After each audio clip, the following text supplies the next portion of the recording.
নমস্কার বন্ধুরা, তোমরা সবাই কেমন আছো? আশা করি ভালো আছো। আমি মিঠু, আমিও ভালো আছি। তো চলে এলাম একটা নতুন আর একটা ব্লগ ভিডিও নিয়ে, অর্থাৎ সেই মন্দির। আগের ভিডিওতে তোমাদেরকে আমি প্রথম অধ্যায়টা দেখিয়েছি বা শুনিয়েছি কিছু কিছু নিয়ে। এখন তোমাদের ভজনগুলো পুরোপুরিভাবে শোনাবো। শোনো, ভালো লাগলে অবশ্যই একটা কমেন্টের মাধ্যমে জানাবে। ऐसा बरू दुल्हा जो कबहू न छूटे, ऐसा बरू दुल्हा जो कबहू न छूटे। रचना এই সিয়ালু চুনরি এমন চুনরি সদ্গুরুদেব ভগবান আমাকে ঘুরিয়ে দেবেন যে চুনরি তার রং কোনোদিন নষ্ট হয় না, দেশ থাকবে, ছিল আছে থাকবে, নষ্ট হবে না কোনোদিন। আর বোধ যদি প্রাপ্ত করতে হয়, গুরুদেব ভগবান এমন বোধ তিনি আমাকে প্রাপ্ত করাবেন। ऐसा বড় দুলহা, এমন বোধকে আমি মালা করাবো जो कबहू न छूटे, কোনোদিন যে আমাকে ছাড়বে না। কে আমাকে ছাড়বে না? যার পতন হয় না। ভ্রমণ করি, নৃত্য গীত করে আনন্দ নিয়ে চলে যায়। কিন্তু এর তাত্ত্বিক দিকটা কি? अटल सुहाग वाली बिंदिया लगा दो, এমন বিন্দিয়া লাগাও যে অটল সুহাগ, মানে যে সুহাগ কোনোদিন নষ্ট হবে না। ইহ জগতের যে স্বামী, স্বামী মানে তাহলে যে তাকে স্বামী মেনেছে তাকে সব দিক থেকে রক্ষা করবে। রক্ষা করতে পারে? সম্ভব কখনো রক্ষা করা? তাহলে স্বামীর সামনে পত্নীর মৃত্যু কেন হচ্ছে? কি তাহলে সে রক্ষা করতে পারছে না? তাই এখানে এই অপূর্ব সিদ্ধান্ত দিচ্ছে, হে মানব, যদি বিবাহ করতে হয়, যদি উর্নি উড়াতেই হয়, এমন উর্নি উড়াও যে উর্নির রং কোনোদিন যাবে না। বর যদি কাউকে জোড়া ভানা ছুটে, ऐसी रंग चुनरी के रंग नाही छूटे, ऐसा बरू दुल्हा जो कबहू न छूटे, ऐसा बरू दुल्हा जो कबहू न छूटे। अटल सुहाग वाली बिंदिया लगा दो, अटल सुहाग वाली बिंदिया लगा दो। हमारे अटल सुहाग वाली बिंदिया की গোবিন্দের উদ্দেশ্যে আমরা যে তিলক ধারণ করি সেটাই হচ্ছে ভক্তদের জন্য সোহাগ, ভক্তদের জন্য সোহাগ। সবাই দেখেই বুঝে নেবে যে এর কোনো স্বামী আছে। তিলক দেখেই বুঝে নেবে যে যেমন তেমন নয়, এর কোনো স্বামী আছে। এই সোহাগের কথা। सुहाग वाली बिंदिया लगा दो, सुहाग वाली बिंदिया लगा दो, अटल सुहाग वाली बिंदिया लगा दो, सुहाग वाली बिंदिया लगा दो। मुझे श्याम सुंदर की दुल्हन बना दो, मुझे श्याम सुंदर की दुल्हन बना दो।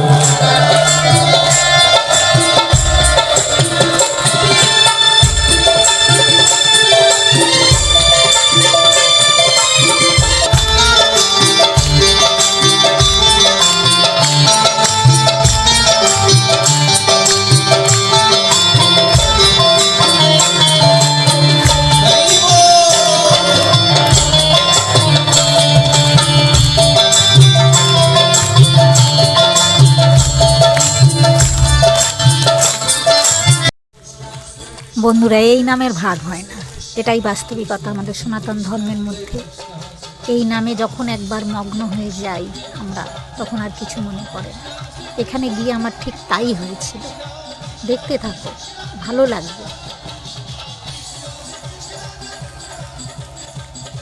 পৃথিবী, বায়ু, আকাশ, জল, অগ্নি, চন্দ্রমা, সূর্য, কপট, অজগর, সিন্ধু, পতঙ্গ, মধুকৃত, গজ, মধুহা, হরিণ, মাছ, মৎস্য, পিঙ্গলা নামক এক বেশ্যারমণী, তাকেও তিনি গুরু বানিয়েছিলেন, স্বীকার করেছিলেন গুরু রূপে।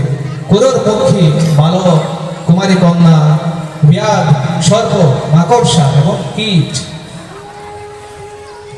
দত্তাত্রেয় মুনি বলছেন যে পৃথিবীর থেকে আমি সহনশীলতা শিক্ষা লাভ করেছি। পৃথিবীতে আমরা কত কিছু করি, পৃথিবী কিছু বলে? কতটা সহ্য করলে এমন হতে পারে? তাই দত্তাত্রেয় মুনি তিনি বলছেন মাতা পৃথিবীকে আমি গুরু মানি, তার কাছ থেকে আমি সহনশীলতা শিক্ষা লাভ করেছি। দেখুন, দীক্ষা গুরু একজন হন, শিক্ষা অনেকের কাছ থেকে নেওয়া যেতে পারে। তো দ্বিতীয় বায়ু, হাওয়া, বাতাস, তার কাছ থেকে আমি শিক্ষা লাভ করেছি গন্ধ শূন্যতা। বায়ুর কোনো গন্ধ নেই, সে গন্ধ বয়ে নিয়ে যায়। আকাশকে আমি গুরু মেনেছি, তার কাছ থেকে আমি শিক্ষা লাভ করেছি নির্মলতা, স্বচ্ছতা, নির্মলতা। জল থেকে আমি শিখেছি স্বচ্ছতা। জল নিজে স্বচ্ছ, জলে কোনো নোংরা নেই, নোংরা ফেললে সেটি নোংরা মনে হয়, জল কিন্তু স্বচ্ছ। অগ্নির কাছ থেকে আমি শিক্ষা লাভ করেছি নির্লিপ্ততা। অগ্নি সবাইকেই জ্বালিয়ে দেয়, সবাইকেই গ্রহণ করে, কিন্তু কারোর সাথে লিপ্ত হয় না। লিপ্ত হয় অগ্নি? হয় না। বলছেন যে আমি অগ্নির কাছ থেকে শিক্ষা লাভ করেছি নির্লিপ্ততা। চন্দ্রমার কাছ থেকে শিক্ষা লাভ করেছি শীতলতা।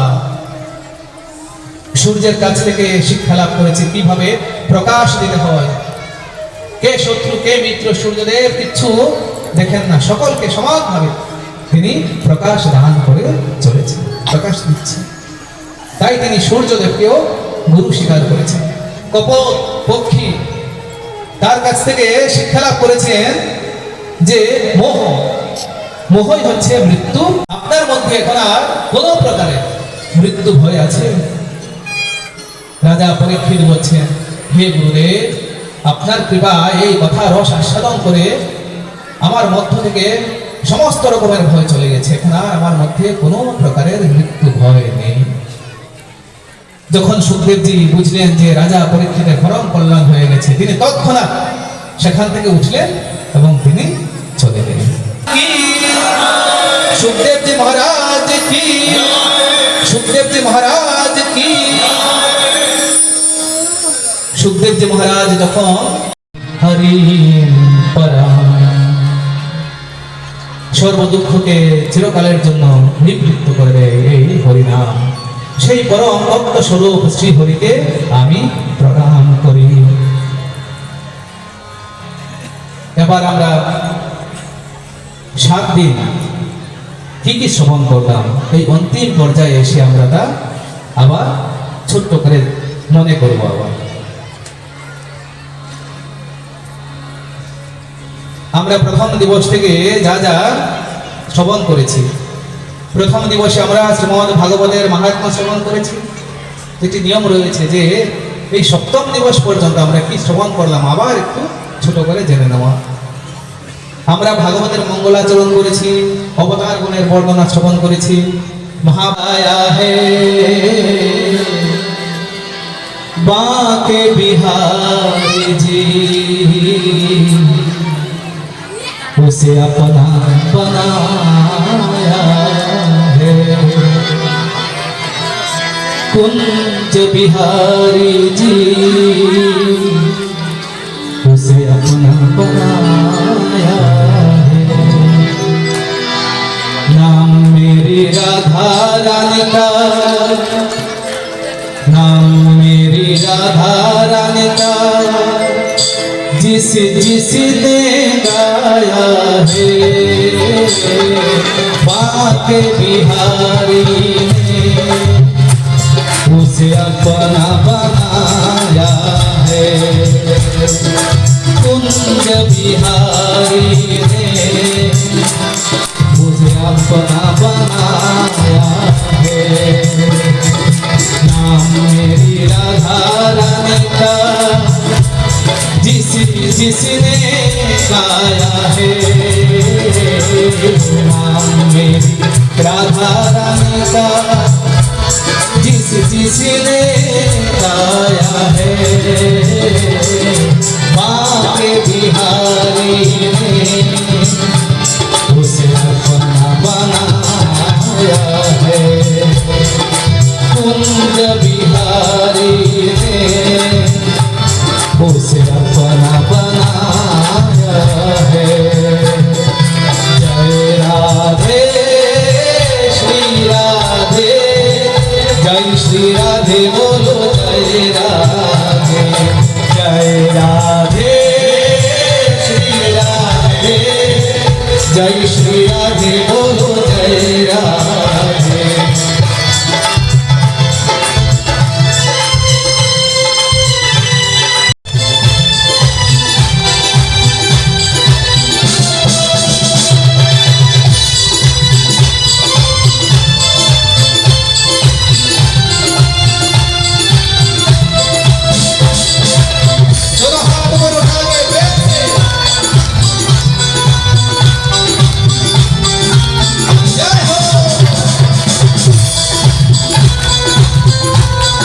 मिला दे, नाम मिला दे, नाम मिला दे, नाम मिला दे, राधे राधे, नाम मिला दे, राधे राधे राधे राधे राधे राधे राधे राधे राधे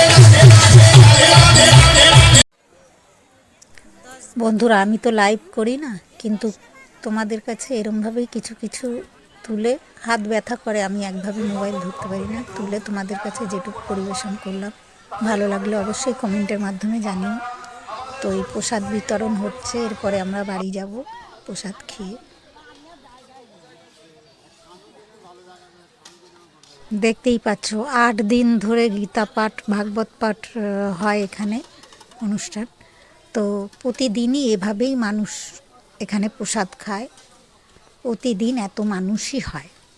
তো ভালো থাকবে বন্ধুরা, আগামী আবার পরের ভিডিওতে তোমাদের জন্য কিছু নিয়ে আসব। তো ভালো থাকবে, টাটা। ভিডিও কেমন লাগলো অবশ্যই জানাবে। ভালো থাকবে বন্ধুরা, পরের ভিডিওয় আসছি। নতুন কিছু নিয়ে আসবো। টাটা।